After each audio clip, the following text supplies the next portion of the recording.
17 Temmuz 1918 Yekaterinburg. 20. yüzyılın başında Rusya, Avrupa'nın en büyük imparatorluğu ama içten içe çürüyen bir düzen.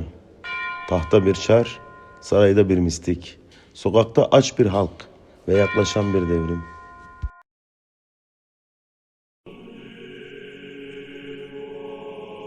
...1894'te babası 3. Alexander ölür. Yerine geçen 2. Nikolay, Tanrı tarafından seçildiğine inanan mutlak bir hükümdardır. Ama ne güçlü bir lider ne de kriz yönetebilecek bir siyasetçi. Tanrı bu görevi bana verdi. Halkım beni sevecek. Ama Rusya değişmektedir. Sanayileşme artmış, işçi sınıfı büyümüş ve fikirler radikalleşmiştir.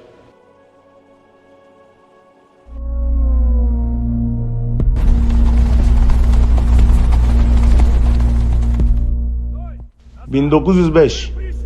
İşçiler daha iyi çalışma koşulları ister. Silahsız binlerce insan kışlık saraya yürür. Askerler ateş açar, yüzlerce ölü. Bu olay tarihe kanlı pazar olarak geçer. O günden sonra halk için çar artık bir baba değil, zalim bir hükümdardır.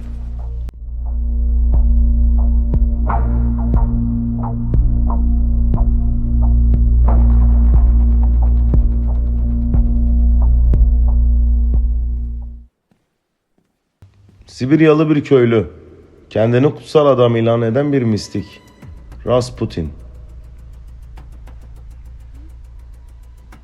Çar'ın oğlu Alexey hemofili hastasıdır. Kanaması durmaz, doktorlar çaresizdir. Rasputin dua eder ve çocuk iyileşir.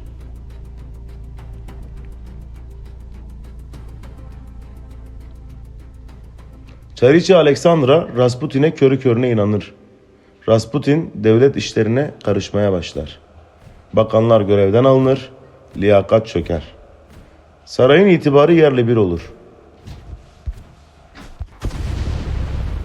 1914. Avrupa bir anda ateşe verilir. Rusya kaderini belirleyecek cepheye adım atar. Ve artık geri dönüş yoktur.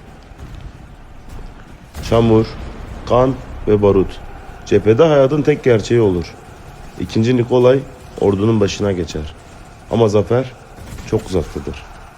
Askerler silahsız, umutsuz ve yorgundur. Cephede mermi tükenirken şehirde ekmek tükenir.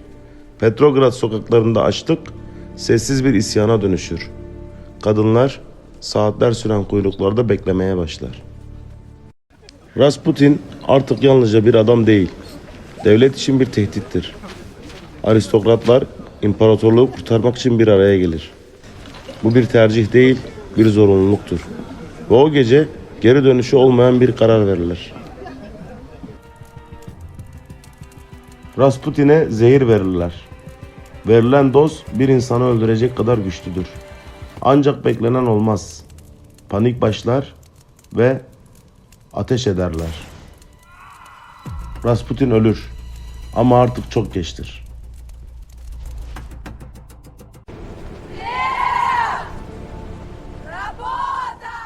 ...1917...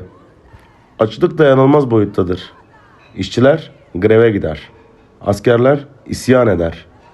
Artık kimse çar için savaşmak istemez.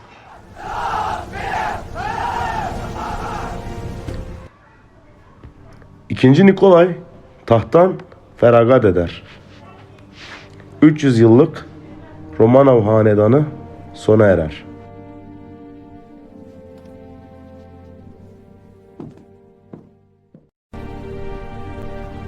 Sürgündeki devrimci Lenin geri döner. Bolşevikler barış, ekmek, toprak sloganıyla destek toplar. Kızıl muhafızlar kışlık sarayı basar. Geçici hükümet düşer.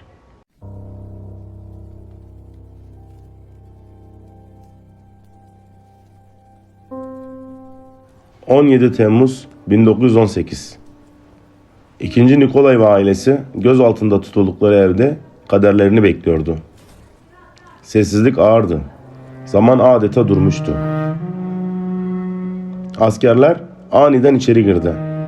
Aşağı inmeler emredildi. Bir an özgürlüğün kapısı aralanmış gibi geldi. Ama o umut Bodrum merdivenlerinde sessizce söndü.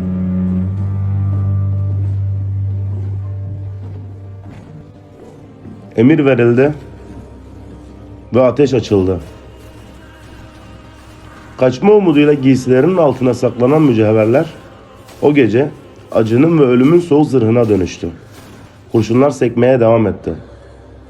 Ve bir hanedan acı içinde yavaş yavaş sona erdi.